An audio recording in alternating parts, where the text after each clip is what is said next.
You're sitting across from someone right now. Maybe it's a colleague, a friend, a stranger on the train. And in the first 60 seconds, an FBI profiler would already know 17 things about them that you'll never see. They'd know if that person is lying, if they're dangerous, if they're sizing you up the same way you think you're just having a normal conversation. But you see nothing. You feel nothing, because you were never taught to look. Tonight that changes. Tonight, you learn to see what they see. And once you do, you can never unsee it again. Close your eyes for a moment. Actually close them. Now open them. In that single second of darkness, someone in your vicinity made a decision about you. They cataloged your posture, your hand placement, the microtension in your jaw. Profilers don't have superpowers. They just notice what everyone else is trained to ignore. And the reason you don't see these things? It's not because you're not smart enough. It's because seeing them means acknowledging a truth most people spend their entire lives avoiding. The truth that everyone around you is performing, calculating, hiding something. Your mind is not entirely your own. It's being read right now by people who know exactly what to look for. Let me tell you about the first time I understood this. I was in a coffee shop, normal Tuesday afternoon, watching a man and a woman at a table near the window. They looked like any couple, talking, smiling, but something felt wrong. I couldn't name it then. The woman kept touching her neck. Brief, quick movements. The man leaned in, but his feet were pointed toward the door. His smile never reached his eyes. Within 4 minutes, she stood up and left. He didn't follow. He didn't even look surprised. What I'd witnessed was the end of something, but neither of them had said a single word about it. A profiler would have seen that in the first 10 seconds. I took 4 minutes. You might never have noticed at all. This is what we're going to fix. I've spent years studying behavioral analysis. The real stuff. Not the Hollywood version where someone glances at a suspect and knows their entire life story. The unglamorous, methodical practice of watching humans reveal themselves through the things they think don't matter. Forensic psychologists and criminal profilers do this in interrogation rooms, crime scenes, hostage negotiations. But here's what they don't tell you. These techniques weren't designed just for catching criminals. They were designed to understand human behavior at its most raw. Which means you can use them anywhere. On anyone. Including the people who might be using them on you. This is happening to someone you know right now. Maybe it's happening to you. Someone is profiling you, reading you, making assessments about your weaknesses, your fears, your predictability. And they're doing it so smoothly you think it's just conversation. Just normal human interaction. But it's not. It's a hunt. And you're moving through the world completely exposed, broadcasting every vulnerability like a billboard. By the end of this, you'll know how to stop that. You'll know how to read the room the way predators do. Not so you can manipulate, but so you can protect yourself. So you can see them coming before they're close enough to hurt you. The first observation profilers make is about space. Not the room. Not the building. The invisible bubble around a person's body. Everyone has one. It's called Proxemics, but forget the terminology. What matters is this. When someone violates your space, your body knows before your brain does. Your shoulders tense. Your breathing shallows. You step back without thinking. Profilers watch for this because it tells them who has power in the interaction. The person who controls space controls the dynamic. Watch this happen tomorrow. Watch who steps into whose space. Watch who retreats. The one who advances without permission? They're testing you. Seeing if you'll defend your boundary or collapse it. If you collapse it, they know. You're an easy target. You've been played before. You just didn't know it. Here's a story. A woman named Rachel worked in corporate finance. Sharp, competent, respected. There was a new hire, Daniel, charming guy, everyone liked him. In meetings, he'd stand just a little too close to Rachel when he asked questions. Not enough to be obvious. Just enough that she felt uncomfortable but couldn't articulate why. She'd shift her weight. Create distance. He'd close it again, still smiling, still professional. Within 3 months, Rachel requested a transfer to a different department. When HR asked why, she couldn't explain it. She just said she didn't feel comfortable anymore. Daniel stayed. He did the same thing to the next woman who took a leadership role. And the next. He was never inappropriate, never threatening. He just understood that if you violate someone's space consistently, you break their confidence without ever saying a word. This is called spatial intimidation. Profilers see it instantly. Rachel's colleagues never saw it at all. You need to recognize this. Has anyone ever stood too close and made you feel like you were overreacting when you stepped back? Have you ever felt crowded in a conversation and blamed yourself for being sensitive? That wasn't in your head. That was deliberate. Here's how you defend yourself. When someone enters your space without invitation, don't retreat. Hold your ground. If they step closer, you step back, but you name it. Out loud. You're standing pretty close. I need a bit more space. The moment you verbalize it, you take back control. Manipulators rely on you staying silent. The second you speak, their tactic fails. The second observation is baseline behavior. Profilers don't care how someone acts when they're nervous. They care how someone acts when they're calm. Because you can't spot deception until you know what normal looks like for that person. Everyone has a baseline. Some people fidget constantly. Some people never make eye contact even when they're telling the truth. Profilers spend the first 10 minutes of any interaction just watching, building a map of your normal. Then they wait for the deviation. The moment you break pattern, that's when they lean in. That's when they know something shifted. Let me take you into a courtroom. A man on trial for fraud. The prosecutor asked him simple questions first. Where he lived. The man answered calmly, hands resting on the table, voice even. This was his baseline. Then the prosecutor asked about the bank transfers. The man's left hand moved to his collar. His voice tightened. His eyes flicked to the ceiling before answering. Everything changed. The profiler advising the prosecution saw it. The jury didn't. They just heard the answer, which sounded plausible. But the behavior told the real story. He was accessing constructed memory, not real memory. He was lying. The profiler knew before he finished the sentence. Here's what's even more dangerous.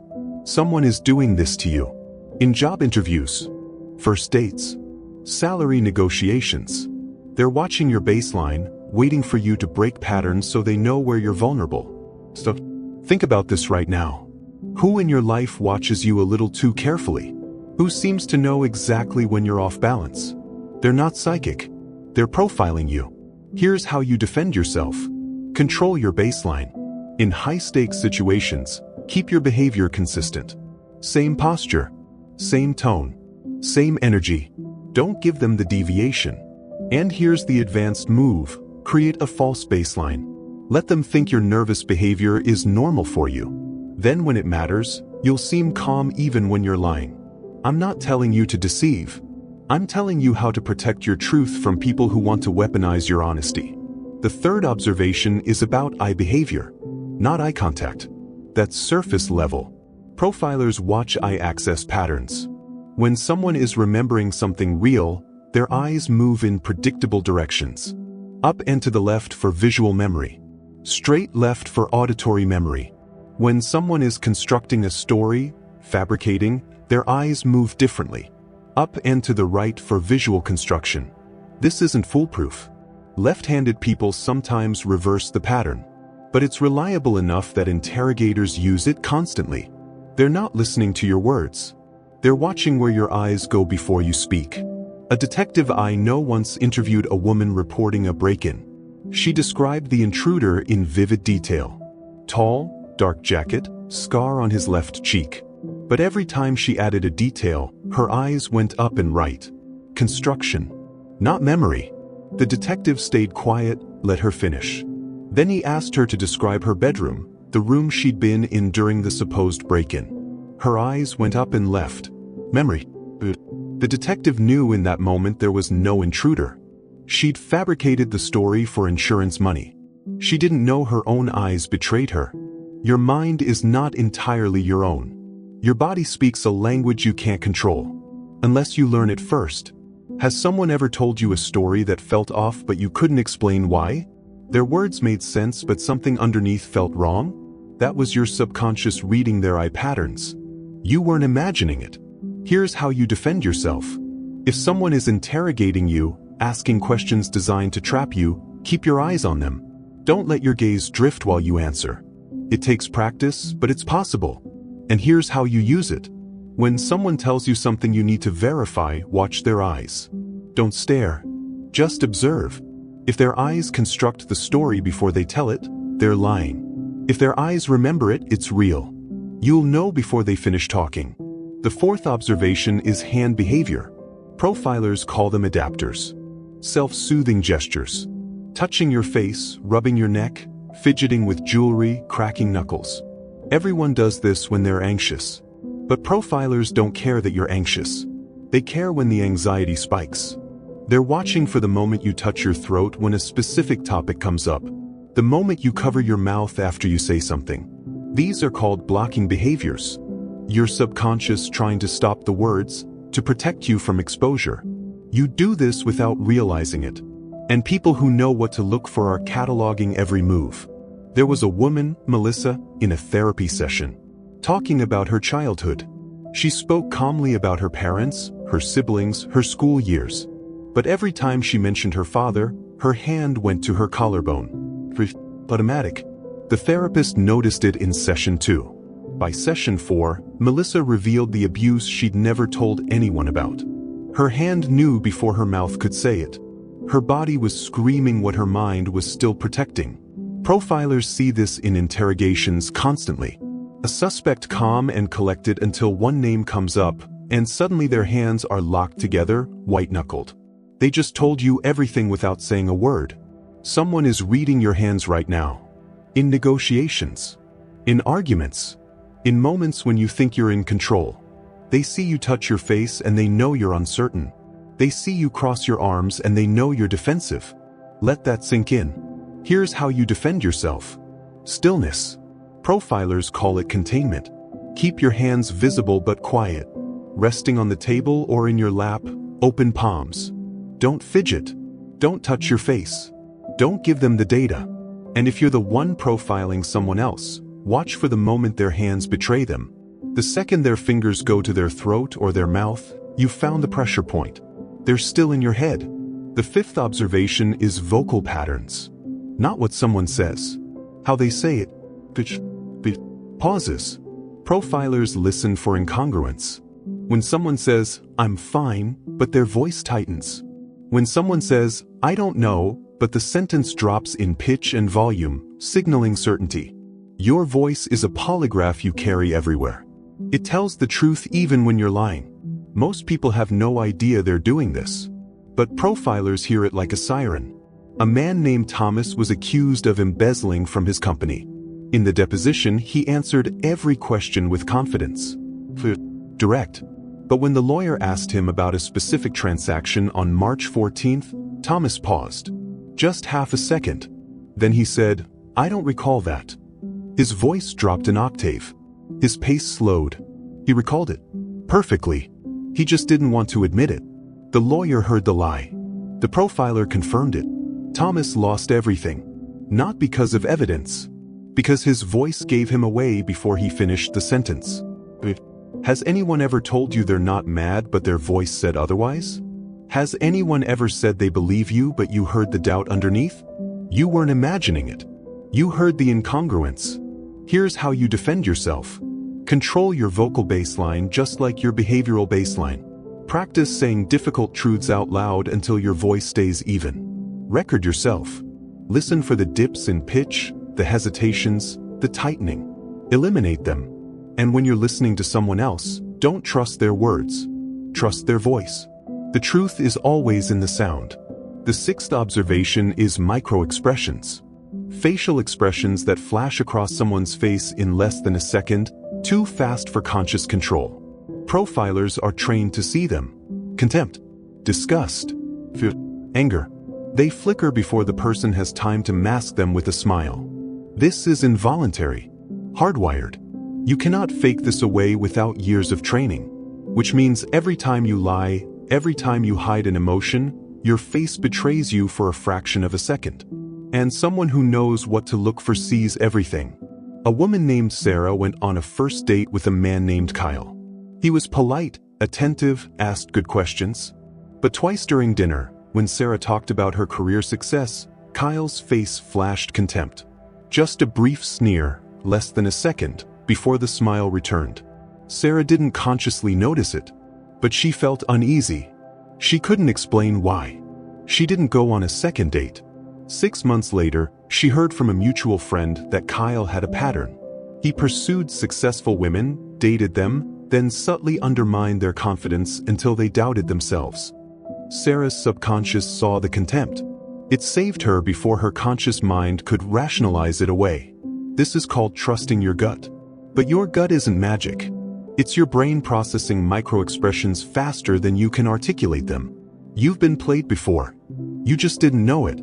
Someone flashed you disgust or contempt and you ignored it because their words were kind. Here's how you defend yourself. Train yourself to pause. If someone makes you uneasy and you don't know why, freeze the interaction in your mind. What did their face do right before you felt it? Replay it. You'll see the flash. And here's how you use it. Watch for micro-expressions in others. The moment of fear when you mention consequences. The flicker of rage when you set a boundary. That's the truth. Everything else is performance. The 7th observation is about questions. Profilers don't just answer questions. They analyze why the question was asked. What information is the asker trying to extract? What are they trying to confirm? Every question is a probe. Every answer is data. When someone asks you, "Why are you being so sensitive?" they're not confused. They're testing whether you'll doubt yourself. When someone asks, "You trust me, right?" they're assessing whether they've successfully manipulated you into compliance. Profilers hear the subtext. Most people only hear the words. A manager named David once asked an employee, "Lisa, you're not thinking about leaving, are you?" Lisa laughed it off, said no, she was happy. But David asked because he'd noticed Lisa updating her LinkedIn profile, taking longer lunches, disengaging in meetings. He wasn't asking out of concern. He was confirming his suspicions so he could act first. 2 weeks later, David restructured her role, reduced her responsibilities, made her position undesirable. By the time Lisa decided to leave, she thought it was her choice. It wasn't. David profiled her, confirmed her intent, and controlled the outcome before she even knew she was in a game. This is what powerful people do. They ask questions that sound innocent but function as reconnaissance. Think about this right now. What questions has someone asked you recently that felt strange? Not rude, just off. They were profiling you. Here's how you defend yourself. Answer questions with questions. When someone asks, "Why are you being so quiet?" you respond, "Why do you ask?" Force them to reveal their motive. Don't give data to people who are mining you for weaknesses. And when you need information from someone else, learn to ask questions that bypass their defenses. Don't ask, "Are you lying to me?" Ask, "What happened after that?" and watch their eyes construct the next piece of the fabrication. The 8th observation is about timing. Profilers watch when someone speaks and when they stay silent. In group settings, the person who speaks first is often the most defensive. The person who speaks last is often the most calculating. Silence is power. It forces others to fill the void, to reveal more than they intended. Profilers use silence as a weapon. They ask a question and then they wait. 5 seconds. 10 seconds. The discomfort becomes unbearable. The other person talks just to end the silence. And in that rushed response, they reveal everything. A detective sat across from a suspect in a burglary. The detective asked, "Where were you on the night of the 12th?" The suspect said, "Home. I was home." The detective said nothing, just stared. 5 seconds of silence. 10 seconds. The suspect cracked. I went out for maybe an hour, but I came right back." More silence. "Okay, I was at a bar until midnight, but I didn't break into anyone's house." The detective never said another word. The suspect confessed to being out, to lying about his alibi, all because he couldn't tolerate the silence. This is how profilers extract truth. They don't interrogate. They wait. Who in your life uses silence against you? Who lets the quiet stretch until you fill it with apologies, explanations, confessions you didn't need to make? They're profiling you.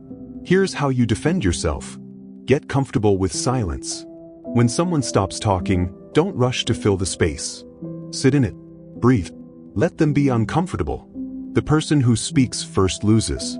And if you need someone to talk, ask your question and then close your mouth. Don't clarify. Don't rephrase. Just wait. They'll tell you everything. The ninth observation is about consistency. Profilers look for contradictions. Not big ones. Small ones. Someone says they were terrified but their body language was relaxed. Someone says they don't care but they bring it up 3 times. Someone says they trust you but they check your phone. These micro-contradictions are everywhere. Most people don't notice them because they're listening to words, not watching behavior. Profilers don't have that luxury. They know that what you do always tells more truth than what you say. There was a man, Eric, who told his girlfriend he was fine with her going out with friends. He said it with a smile. But every time she made plans, he'd get quiet. He'd sigh. He'd mention how tired he was, how nice it would be to stay in together. He never said, "Don't go." He never had to. His behavior contradicted his words so consistently that she stopped making plans. She thought she was being considerate. She wasn't. She was being controlled. Eric profiled her empathy, found the contradiction between his words and his behavior, and used it to isolate her. By the time she realized what was happening, she'd lost most of her friendships. He never raised his voice. He just sent signals her subconscious couldn't ignore. Your mind is not entirely your own. Someone is sending you contradictory messages right now and you're twisting yourself into knots trying to make sense of them. So, here's how you defend yourself. Trust behavior over words. Boys. If someone says they respect you but dismisses your feelings, believe the dismissal. If someone says they're honest but you keep catching small lies, believe the lies. And if you need to read someone else, watch for the gap between what they claim and what they do. The gap is where the truth lives. The 10th observation is about alignment. Profilers watch whether someone's words, body, and emotions are moving in the same direction. When someone is genuine, everything aligns. Their face matches their words. Their posture matches their emotion. Their tone matches their message. But when someone is performing, hiding, manipulating, there's misalignment. They say they're excited but their shoulders are slumped. They say they're sorry but their voice is flat. They say they love you but their body is angled away. Profilers see this misalignment in seconds. It's the clearest signal that something is wrong. A woman named Jennifer worked with a business partner, Mark, for 3 years. He always said he valued her contributions. He always smiled when she spoke in meetings. But profilers would have seen it immediately. When Jennifer talked, Mark's body turned away. His arms crossed. His smile never reached his eyes. He said the right things, but nothing aligned. One day, Jennifer found out Mark had been meeting with investors behind her back, positioning himself as the sole founder. She was shocked, but a profiler wouldn't have been. They'd seen the misalignment from day one. Mark's words said partnership. His body said competition. Your mind is not entirely your own. You're being told one story by someone's words and another by their body. Most people only hear the words. Has someone ever said they're happy for you but you didn't feel it? Has someone ever apologized but you didn't believe them? That was misalignment. Your subconscious caught it even if your conscious mind ignored it. Here's how you defend yourself. Stop overriding your instincts. If someone's words don't match their energy, trust the energy. And if you're the one being profiled, make sure you're aligned. If you're going to lie, commit to it fully. If you're going to tell the truth, let your whole body tell it. Half measures get you caught. The 11th observation is about projection. Profilers know that people reveal themselves by what they accuse others of. The person who constantly worries you're cheating is often the cheater. The person who says you can't be trusted is often untrustworthy. The person who accuses you of manipulation is often the manipulator. This is called projection, and it's one of the most reliable tells in human behavior. People confess their sins by assigning them to you. Profilers listen for this. They hear someone accuse another person of something oddly specific, and they know they're hearing a confession. A father accused his teenage son of stealing money from his wallet.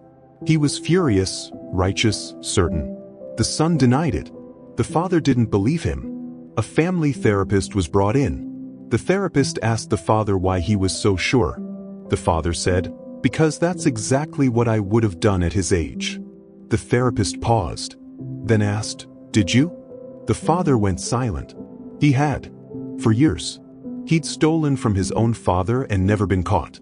He was projecting his guilt onto his son, seeing his own sin in a child who'd done nothing wrong. The money was later found in the father's coat pocket. He'd forgotten he moved it himself. But he was so primed to see theft, he invented it. This is how projection works. It's a mirror someone holds up, thinking it's a window. Pay attention to this. Who accuses you of things that seem to come out of nowhere? Who assigns motives to you that feel foreign? They're confessing. They're telling you who they are by telling you who they think you are. Here's how you defend yourself. When someone accuses you of something, especially something specific and unprovoked, don't defend yourself immediately. Ask them, "Why would you think that?" Make them explain their reasoning. Often, they'll reveal their own behavior in the explanation. And if you're profiling someone, listen to their accusations. They're handing you a map of their own mind. They're still in your head, but now you're in theirs. Let that sink in. You've just learned 11 observations that profilers use to read people in under 60 seconds. You see things now that you couldn't see an hour ago. Spatial violations. Baseline deviations. Eye access. Hand adapters. Vocal incongruence. Micro-expressions. Loaded questions. Strategic silence. Behavioral contradictions. Misalignment. Projection. These aren't tricks. They're not gimmicks. They're the language your body speaks when your mouth is lying. And now you're fluent. But here's what's even more dangerous. Now that you know this, you can't unknow it. You'll see these patterns everywhere. In your boss, your partner, your friends, your family. You'll see the manipulations you've been blind to for years. You'll see the people who've been profiling you all along. And it will change you. Some of you will feel paranoid. Like everyone is performing. Like nothing is real. That feeling will pass. What remains is clarity. The ability to see humans as they actually are, not as they pretend to be. You're awake now. And some people will hate that. The ones who've been getting away with things because you didn't notice. The ones who relied on your blindness. They'll sense the shift in you. They'll feel that you're watching differently, reading differently. Some of them will back off. Some will escalate. But you'll see it coming. That's the gift. You don't have to be a profiler. You don't have to interrogate criminals. You just have to open your eyes. Really open them. To the space people take. The way they move their hands. The flash across their face before the smile. The questions they ask when they think you're not paying attention. You've been played before. You just didn't know it. But now you do. Now you know what profilers know. That everyone is sending signals constantly. That behavior never lies. That the body always tells the truth even when the mouth is a weapon. So here's what you do next. Tomorrow, walk into a room and don't talk. Just watch. Watch who controls the space. Who touches their throat when a name comes up. Who smiles with their mouth but not their eyes. Watch the contradictions. The misalignments. The projections. You'll see things you never saw before. You'll understand interactions that used to confuse you. You'll know who to trust and who to keep at a distance. Not because you're paranoid. Because you're finally paying attention. And when someone tries to manipulate you because they will, you'll see it. In real time. You'll see the spatial violation. The loaded question. The projected accusation. You'll see them try to gaslight you, and you'll watch their eyes construct the lie before they speak it. You'll see them guilt trip you, and you'll watch their vocal pitch drop when they say they're fine. You'll see all of it. And here's the most dangerous part. You won't react. You won't accuse them. You'll just see it. You'll catalog it. And you'll make your decisions based on what their behavior told you, not what their words promised. This is power. Not the power to manipulate others. The power to stop being manipulated yourself. The power to walk through the world with your eyes open, seeing people as they are, protecting yourself from the ones who would use your blindness against you. Profilers learn this because they have to, because lives depend on it. But you can learn it too, because your life depends on it. Your sanity, your safety, your ability to trust the right people and avoid the wrong ones. So ask yourself, right now, who's pulling your strings? Who's been profiling you while you thought you were just having a conversation? Who's been sending you contradictory messages, invading your space, asking loaded questions, projecting their sins onto you? You know who they are now. You can see them. And now that you can see them, they have no power anymore. They're still in your head. But you're in control now. You see them coming. You see the manipulation before it lands. You see the lie before it's finished. You're dangerous now. To them. Because you're awake. And they can't put you back to sleep.